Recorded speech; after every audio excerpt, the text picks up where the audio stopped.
In today's episode, we have Jackie Van Dyke with us, and she's going to talk about how paying attention to the market turned her paralegal writing business into a major success. You will also get to hear how she created a simple email course that completely took off, why you should hone in on a specific need for your audience, and why you should focus on the customer first before anything else. And now, on with the show. Welcome to the Online Course Igniter podcast, where you'll hear from successful course creators and how they were able to turn their passion into a thriving online business empire. Hey everyone, thanks for checking out the podcast today. I have our guest with us, Jackie Van Dyke from the Paralegal Writer, and I'm excited to hear all about your story and how you've been able to take it online and just help people with their paralegal writing needs. Hello, and thank you for having me on your show today, Jeremy. Yeah, definitely. Thank you for being here, Jackie. Great to have you here. If you could just maybe take a moment and let us know a little bit about you and what you were doing before you got into online business, and then how did you get to doing online business and creating courses? Yes. So thanks again. I have been a paralegal for about 28 years, actually. And I also have a second career of teaching. Once I got my master's degree in paralegal studies, I was able to teach at the university level, which I also absolutely love as a way of engaging with paralegal students.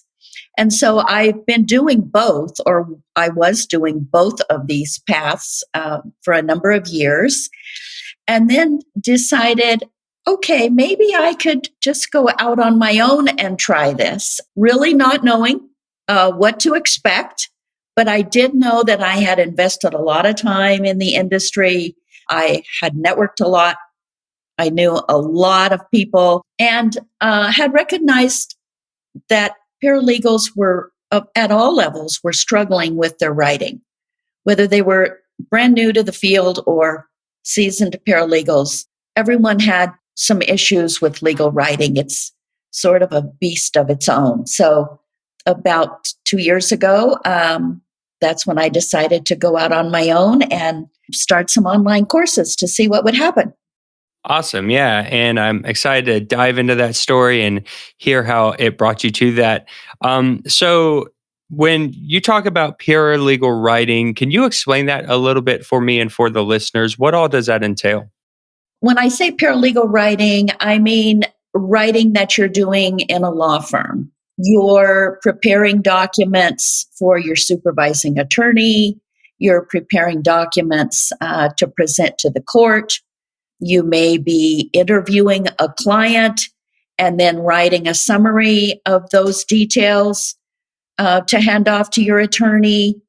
So it's very precise. We have what we call citations. So if you're referring to a case that has previously occurred, you've got to know how to cite that, how to write that specifically within the context of your document. So it's concise, exact, and very precise. And I think that's what sort of causes the anxiety a lot of the time.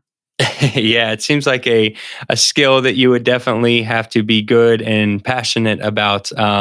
I've read legal documents before and I struggle with it. So kudos to you to be able to teach people how to write these documents. It's a very unique skill to have. Now, you said you started doing this paralegal studies yourself, and then you began teaching at the university level. Were you teaching the same concepts when you were at university?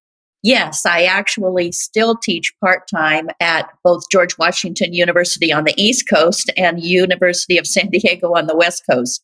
Very fortunate to have remote positions. And at both places, I teach legal writing. Okay, cool. I want to ask you a couple questions about that because on this podcast, I get to interview people who come from many different places in life and different directions. And everyone who has created an online course or is some type in the online course space. And some people I get to interview, like yourself, actually had the opportunity to teach at universities. Other people teach online courses and they've never taught in a classroom or university setting. So Would you say that there are some things that have helped you out teaching at university that you were able to use when you started teaching in these online courses?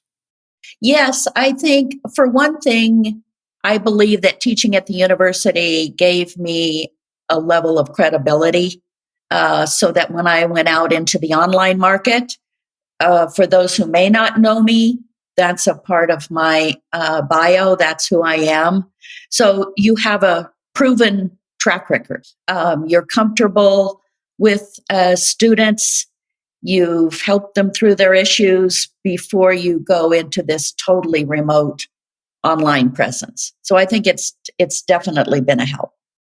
Yeah, that's pretty awesome. I feel like there are some things that you would pick up teaching in person in a classroom or even remotely, with students and having that direct feedback that you would be able to translate into your course.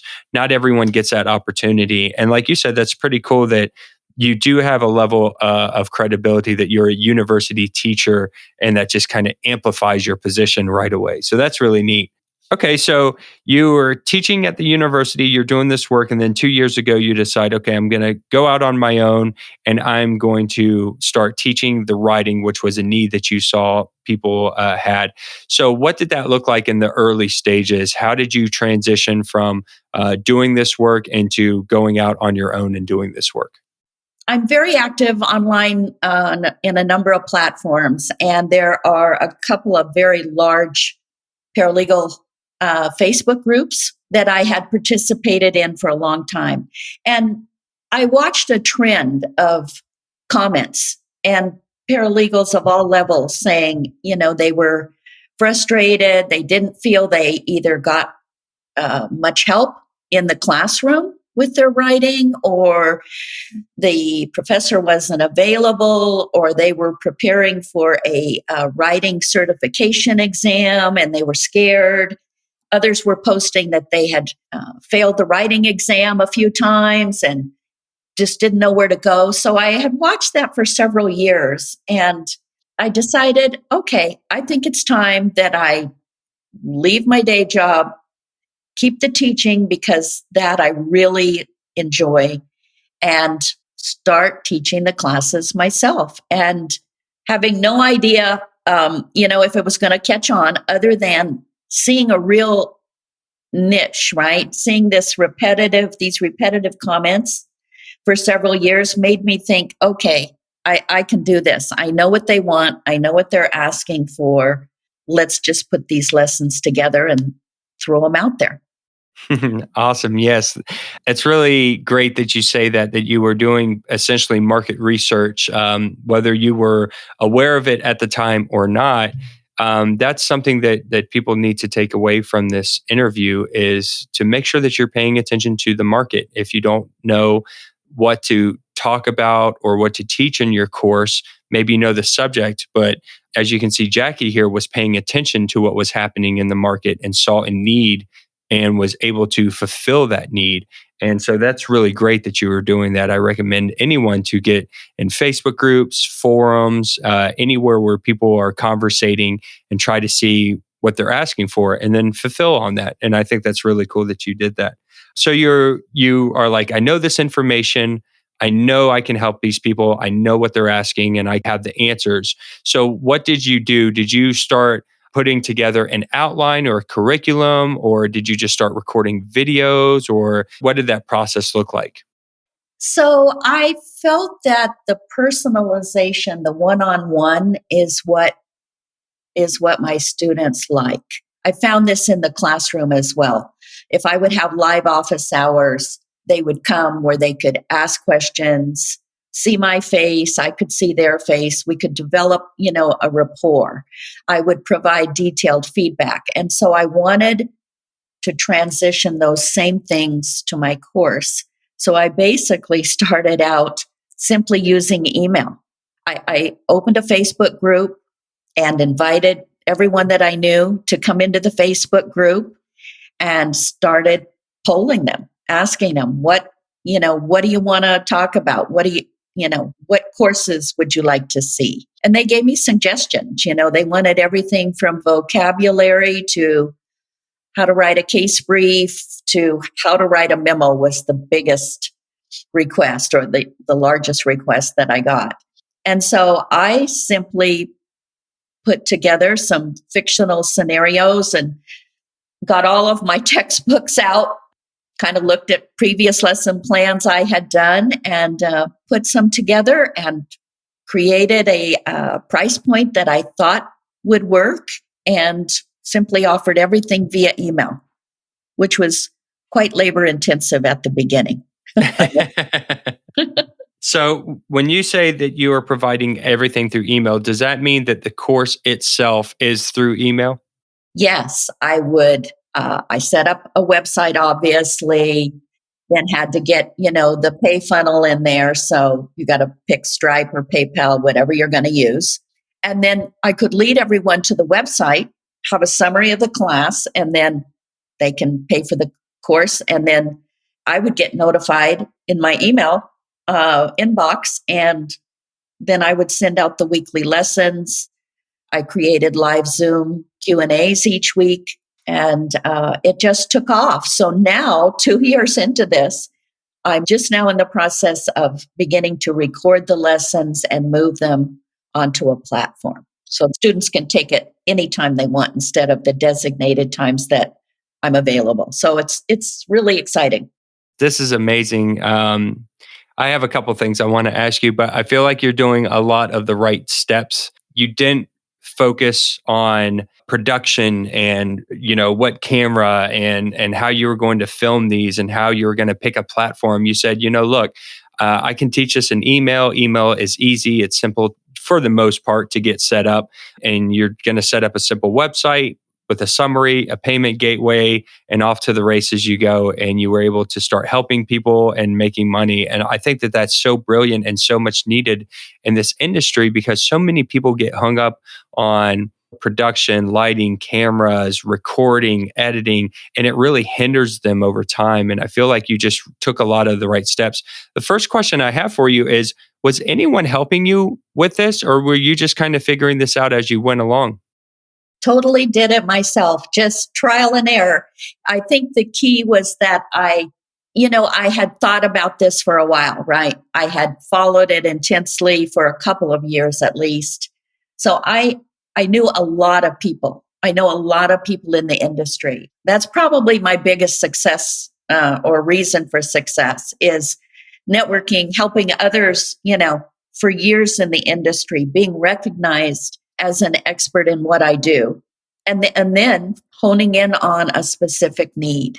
But I just, every day got up and created those email chains. And I did hire someone to help me with my website because I'm not a tech person. I can write legal content all day long, but when it comes to troubleshooting the tech part, that is not me. Yeah, I want to ask you about that website in just a moment too. Before I do though, you mentioned that the email did take a little bit of setup. Obviously, you have to write the emails and you have to make sure everything's working correctly. Is there an amount of emails that this course entails? Like if you went and looked at your email automation right now, do you know how many emails that your course goes through? Oh gosh. I'm embarrassed to say that I don't really know, but I guess at the beginning, my goal was to help paralegals succeed, whether it was to get a promotion, so they needed to be a better writer, or they wanted to pass a certification exam and they needed to know how to write a memo, and maybe in their everyday job, that's not what they do. So my focus was on helping my customer rather than all of kind of these other things, which are important. And now 2 years in, I'm overwhelmed with, 600 emails a day. Maybe that's the answer actually to your question. Now it's gotten so big that I have to somewhat quickly get those, other pieces in place. Mm. There's something to say for focusing on the customer first. For me, it wasn't about the money. It was about helping other paralegals become as successful as I had been. I'm very customer centric. Anyone who listens to the podcast or any of my trainings know that I always say it starts with the customer and everything else will follow if you just focus on getting that customer result. So I love that you feel the same way. This is a really great way of going about this that I feel like a lot of people can take a lot of great information from.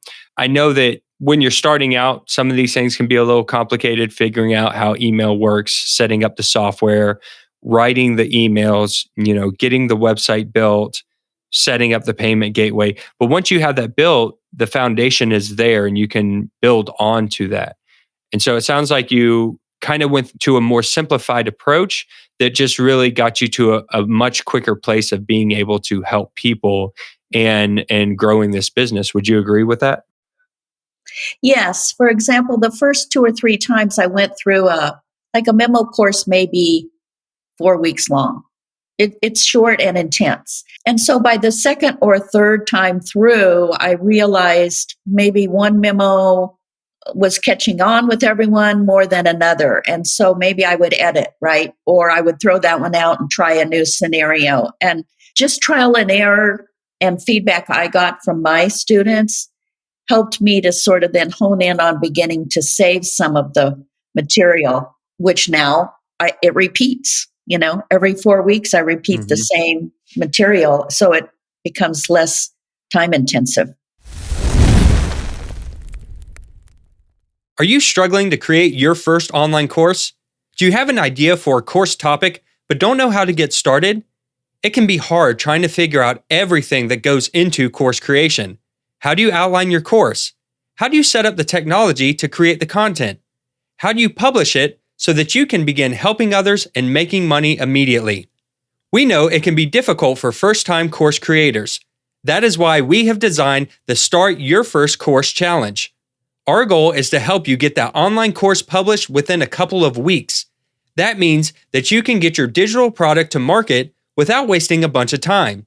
We will show you how with the easiest methods possible that we have learned and crafted over the years. You'll learn how to choose a topic, outline your course, script what you want to say, and then record the material. After that, you'll discover how to set up the platform and publish it, all with a simple system that's guaranteed to get you results fast. Beat your procrastination by taking action today. Go to startyourfirstcourse.com now to sign up. That's startyourfirstcourse.com. See you in the challenge.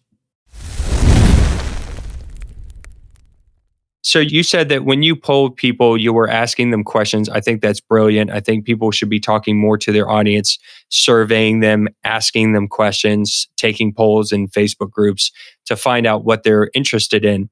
And you noticed that through the writing, that writing a memo was actually the main thing that people wanted to learn. So you honed in on that skill. You said, I'm going to teach us.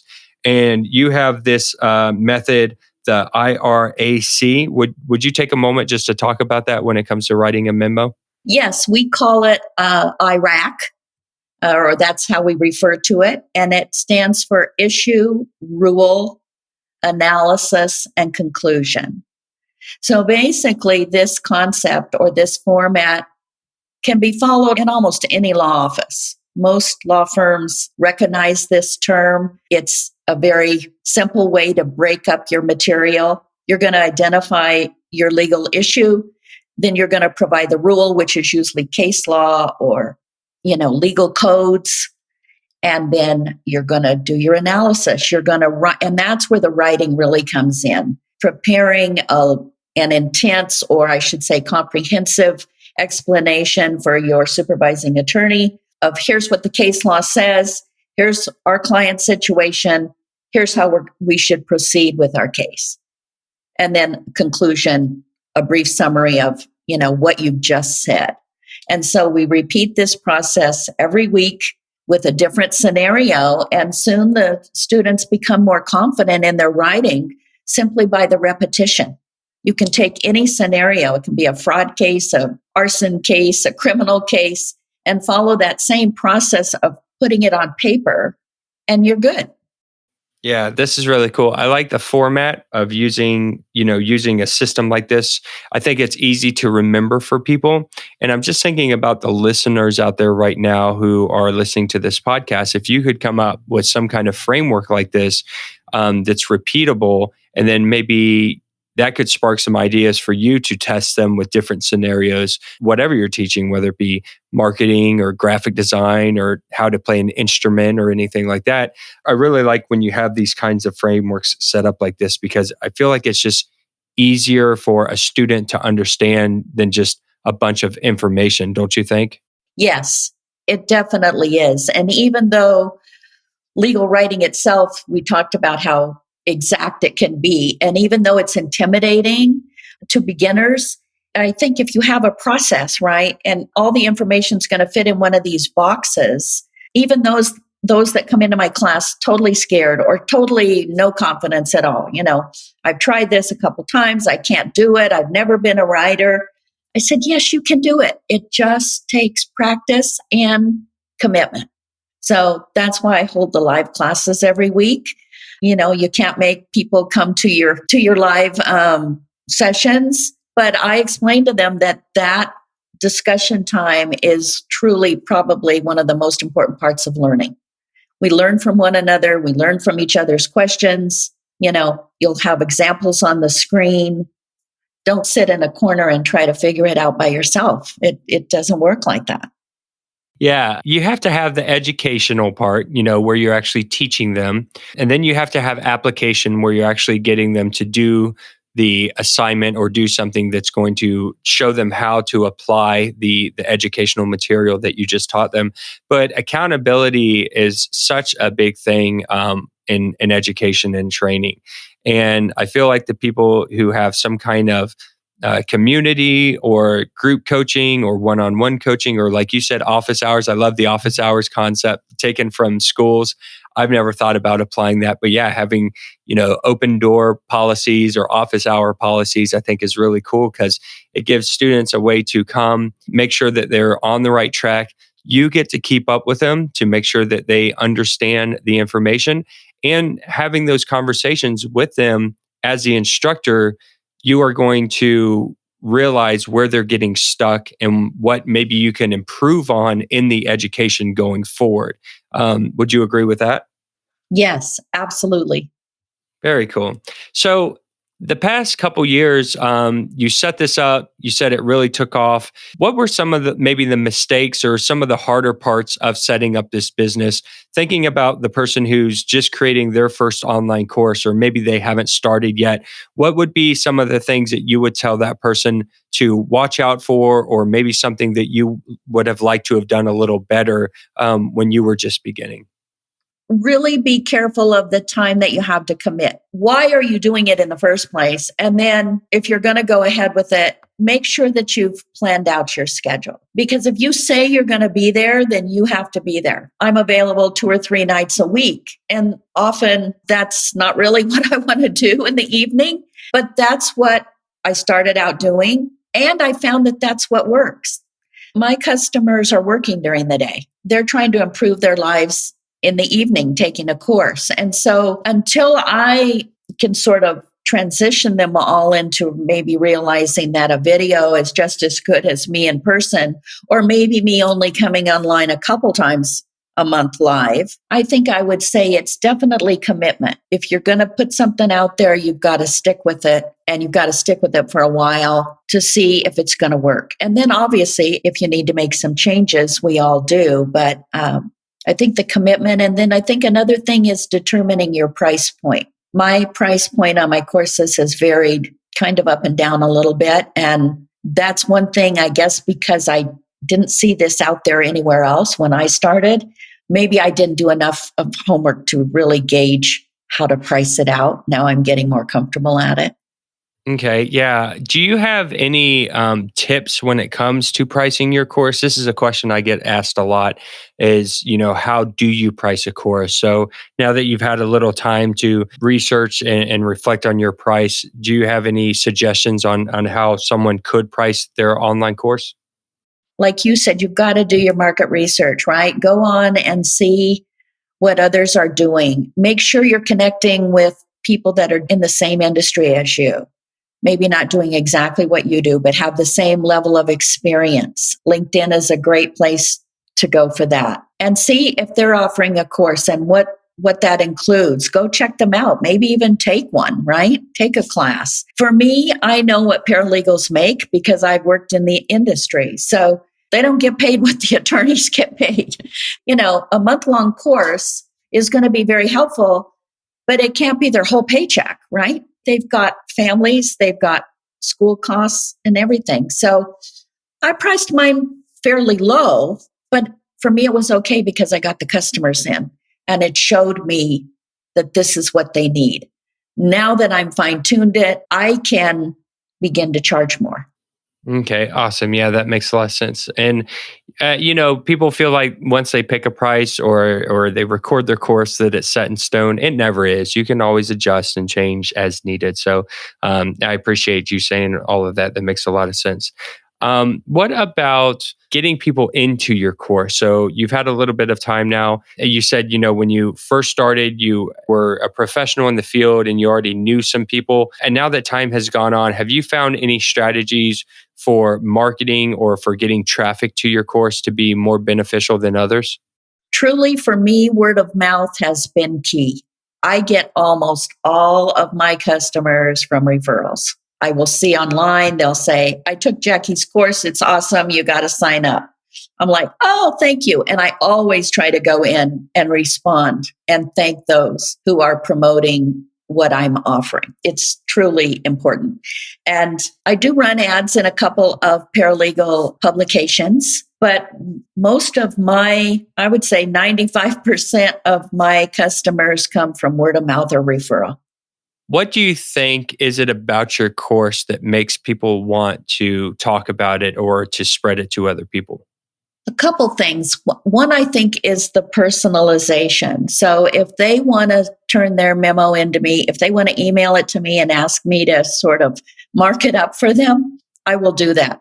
And, some weeks I've had 50 of those to do. It's very time consuming, but that was my goal, is to help them be better writers. So I think that personal time that I take with somebody, I think also those weekly sessions when I show up and, they see that I'm interested in their success, I think that makes a difference. I listen to them. It's actually a hands-on process.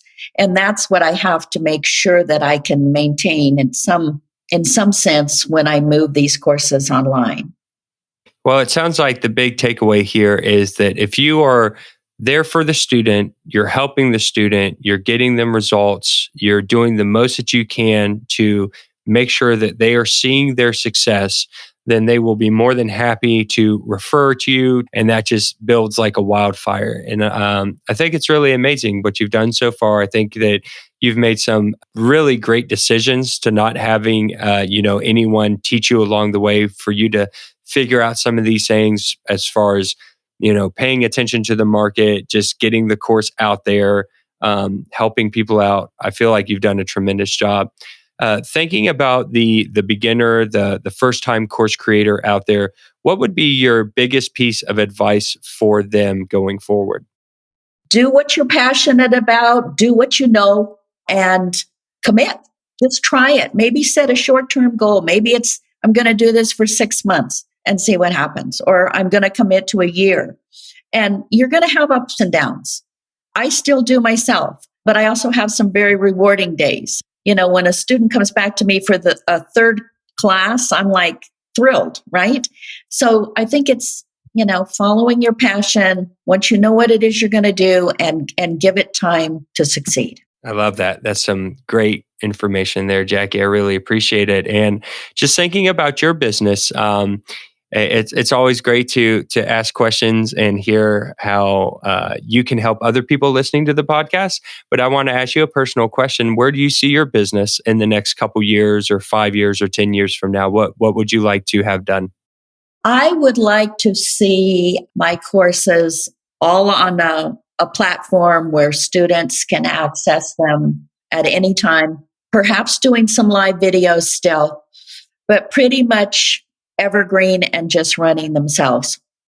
Yeah, that sounds like a main part of your business, and I think it's such a great add-on for people. And a neat thing about that is when you're giving a little more of your time, you can also provide more value for people. You can help people much more. In return, they can compensate you more, which is a side benefit of that too. But like you said, just the fact that you're out there and you're focusing on helping people, helping the students, getting them results is just absolutely fantastic. And I just hope you have a lot of success in the future going forward. If anyone wanted to find out more about you and your business and was interested in any kind of paralegal writing or anything that you had going on, where can they go and find you online? So I have a website called Paralegals Write. It's www.theparalegalwriter.com. I'm on LinkedIn as Jackie Van Dyke. I have a Facebook group called Paralegals Write. Any of those places. My email is jackie@theparalegalwriter.com. So you can email me and I can direct you to where the courses are described. And I'd love to help you if you have something in the legal realm that you need help with, or a law firm that wants to maybe have a group of their paralegals get some training. I'm here for you. So would love to hear from you. Awesome. Well, we will make sure that we link up all of those in the show notes of this episode. So if anyone wants to check out Jackie, you can go to the show notes and click on all those links and go see what she's got going on. Thank you so much for being on the interview today, giving us your time and your knowledge. I feel like you have taken a lot of great steps, and I hope that the listeners who are paying attention to this podcast today take away a lot of these great gold nuggets that you've given us and just all the value you have provided. Thank you for being on the show. It's been a pleasure having you. Thank you very much, Jeremy. It was my pleasure to talk with you. Thanks so much for joining us today, Jackie. You can find out more about her and her business by visiting theparalegalwriter.com. Or you can get the show notes of this episode along with links and resources by visiting onlinecourseigniter.com/86. Come back next week for another exciting episode. Thank you for tuning in to the Online Course Igniter podcast. Make sure you subscribe wherever you're listening so that you don't miss an episode. If you would like to learn more marketing strategies and how to sell your online course, then also check out our free community where we share tips, tricks, and tutorials at onlinecourseigniter.com/community.